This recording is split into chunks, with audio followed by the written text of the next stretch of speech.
Så det vi har arbejdet med, det er sådan set at lave en slags ny horisont. Udstillet repræsenterer sådan set en variation af forskellige haver og en sammenhæng på samme tid. Og måske både få en variation af haver, men også få det samlede hele, som gør det muligt at tage en spaceretur på tagene af København.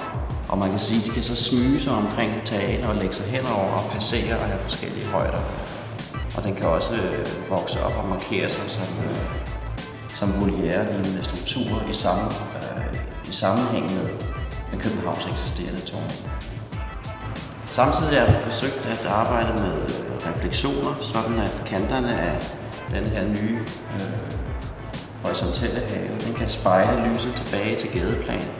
Så det vi forestiller os, det er sådan set, at haverne samles i nogle mere sociale interventioner, eller hvad skal man sige, enheder, som gør, at man ikke bare får et privat have, men man får faktisk en sammenhæng lokalt i området, hvor der er behov. Men ligesom til sammen danne en slags brudstykke af en horisont, som bliver spejlet ned i gaden.